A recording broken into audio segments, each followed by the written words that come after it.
Selamat datang di Sapa, Suara Aspirasi dan Perbincangan JKN.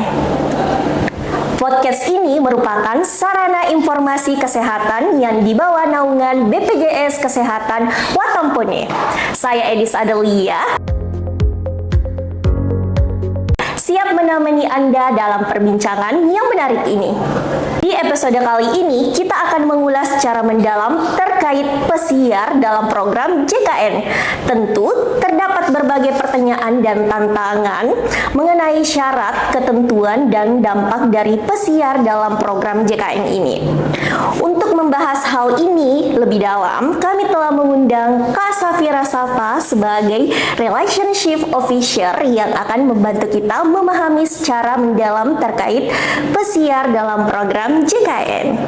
Jadi, mari kita sambut Kak Safira Safa.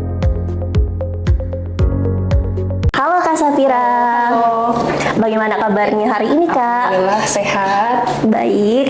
Gini Kak Safira, kita akan menanya-nanya terkait pesiar dalam program JKN.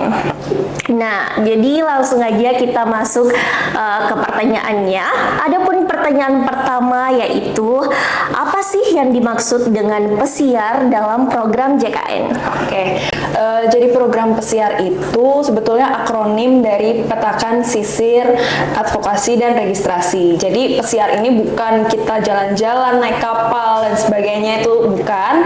Tapi program pesiar ini merupakan program sosial marketing yang dilakukan dalam rangka rekrutmen peserta baru dan juga meningkatkan keaktifan peserta JKN melalui pihak ketiga, yaitu melalui desa, seperti itu. Baik, itulah tadi jawaban dari Kak Safira. Selanjutnya, pertanyaan kedua yaitu, apa sih yang mendasari program pesiar ini? Jadi yang menjadi dasar program pesiar ini adalah Instruksi Presiden Nomor 1 Tahun 2022 tentang optimalisasi pelaksanaan program JKN. Jadi di sini Presiden menginstruksikan kepada beberapa kementerian dan lembaga untuk membantu dalam rangka optimalisasi JKN tersebut. Nah, salah satunya menginstruksikan kepada Menteri Desa dan PDTT. Jadi program pesiar ini merupakan produk dari instruksi tersebut kepada Menteri Desa dan PDTT. Nah, tujuannya apa? Tujuannya ini sendiri sebetulnya untuk pencapaian SDGs desa yang dapat disinergikan dengan program pesiar melalui pemanfaatan dana desa sesuai Permendes PDTT, seperti itu. Oke, baik. Untuk pertanyaan ketiga yaitu, apa sih tujuan pesiar dalam program JKN ini? Kalau untuk tujuannya sendiri, yang pasti untuk memetakan masyarakat yang belum terlindungi oleh JKN. Kemudian juga menyisir masyarakat yang rentan seperti masyarakat miskin, korban PHK, masyarakat stunting, ibu hamil, dan lain-lain yang belum masuk dalam kepesertaan JKN. Lalu juga menyisir masyarakat pekerja sektor formal yang belum didaftarkan pemberi kerja ke program JKN, kemudian melakukan sosialisasi dan advokasi kepada masyarakat terkait kepesertaan JKN. Selanjutnya untuk memastikan masyarakat desa non JKN menjadi peserta JKN, seperti itu. Oh iya Kak, baik. Untuk pertanyaan selanjutnya, apa saja sih manfaat program pesiar bagi desa, kabupaten maupun kota? Oke, untuk manfaatnya sendiri yang pasti tersedianya mapping peserta JKN dan non JKN di setiap desa atau kelurahan. Jadi nanti masyarakat desa atau pemerintah desa itu bisa mengetahui siapa aja yang belum terlindungi oleh JKN dan siapa yang sudah. Kemudian meningkatkan pemahaman tentang program JKN tentunya. Pastikan kalau masyarakat desa mungkin masih keterbatasan ya tentang akses informasi. Jadi melalui program pesiar ini diharapkan dapat lebih memberikan pemahaman kepada masyarakat desa mengenai program JKN. Kemudian terciptanya kemitraan antara BPJS Kesehatan dengan pemerintah desa. Lalu juga sinergitas dalam mendukung program pemerintah terkait kesejahteraan. Itu kan tadi sudah dilakukan penyisiran terkait ibu hamil yang belum JKN, pencegahan stunting dan kemiskinan ekstrim, seperti itu. Nah, pertanyaan selanjutnya yaitu bagaimana mekanisme kerjasama dalam implementasi program pesiar ini? Jadi untuk mekanisme kerjasamanya sendiri sebetulnya kami ada 4 model kerjasama. Yang pertama kerjasama dengan pemerintah daerah langsung, kemudian kerjasama dengan pemerintah desa secara langsung, lalu juga ada model kerjasama dengan pemerintah daerah dan pemerintah desa, dan yang keempat itu ada kerjasama langsung dengan agen pesiarnya, seperti itu.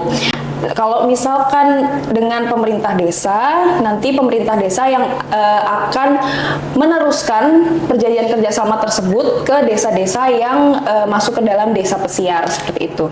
Oh iya Kak, baik, pertanyaan selanjutnya yaitu dalam implementasi program pesiar ini, apakah terdapat kader yang bekerja sama dalam pelaksanaan program JKN?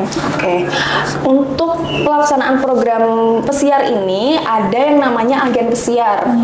Jadi agen pesiar ini merupakan perwakilan dari desa pesiar untuk tadi menjadi mitranya BPJS Kesehatan dalam menyampaikan informasi tentang JKN dan juga mungkin nanti akan membantu administrasi tentang JKN gitu.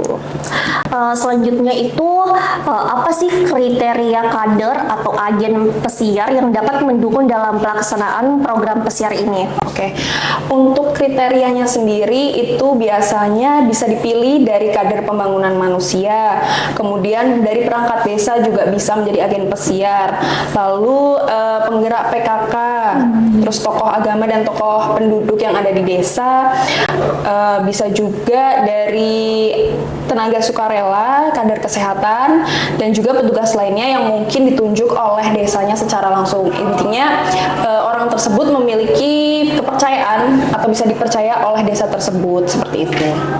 Nah, apakah terdapat tanda pengenal pada agen pesiar yang dapat membedakannya dengan yang bukan menjadi agen pesiar? Untuk agen pesiar sendiri akan diberikan ID card dan juga rompi.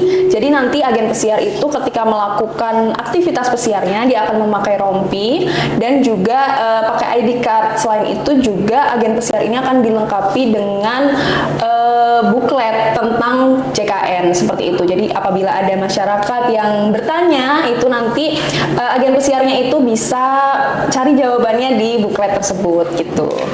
Terus apa-apa saja sih aktivitas pesiar yang harus dilakukan oleh agen pesiar? Oke, jadi untuk aktivitas pesiar seperti kepanjangannya tadi ya, pesiar itu petakan, sisir, advokasi, dan registrasi. Untuk aktivitasnya itu ada aktivitas petakan. Petakan ini agen pesiar itu diberikan data dari BPJS Kesehatan yang berisi data peserta yang belum terdaftar JKN, kemudian ada juga peserta yang non-aktif, kemudian juga ada peserta yang di PHK, seperti itu. Jadi dari data ini disandingkan dengan data dari desa, kemudian akan ditemukan data-data tersebut yang kemudian akan diberikan ke agen pesiar. Untuk aktivitas keduanya itu ada sisir. Jadi si agen pesiar ini akan melakukan kunjungan wilayah sesuai hasil dari petakan tadi.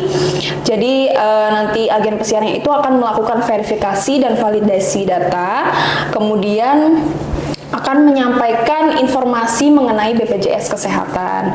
Selanjutnya ada aktivitas advokasi. Nah, dari menyisir tadi, agen pesiar ini melakukan advokasi terhadap peserta tersebut, menjelaskan bahwa saat ini kepesertaannya itu non-aktif, atau misalkan untuk saat ini belum ada JKN-nya. Nah, itu diadvokasi untuk bisa mendaftarkan kembali ke BPJS Kesehatan apabila non-aktif, dan mendaftarkan ke BPJS apabila belum memiliki JKN gitu. Nah, di tahap advokasi ini agen pesiar itu menyarankan segmen apa saja yang bisa dituju oleh peserta. Jadi ada PBPU Pemda, kemudian ada juga PBPU Mandiri. Nah, untuk yang PBPU Pemda, agen pesiar ini hanya bisa mengusulkan kepada BPJS Kesehatan nama-nama yang akan didaftarkan di PBU Pemda. Nah, nanti dari BPJS Kesehatan akan memprosesnya ke Dinas Sosial seperti itu. Jadi agen pesiar ini bisa menyarankan segmen-segmen apa saja yang bisa didaftar oleh pesertanya ini. Jadi ada PBPU Pemda, PBPU Mandiri, dan PPU Mikro. Untuk PBPU Pemda, agen pesiar ini hanya bisa mengusulkan kepada BPJS Kesehatan. Nantinya dari BPJS Kesehatan yang akan memproses data tersebut, bisa diusulkan ke Dinsos dan Dinkes. Kemudian ya harus melewati prosedur-prosedur yang ada.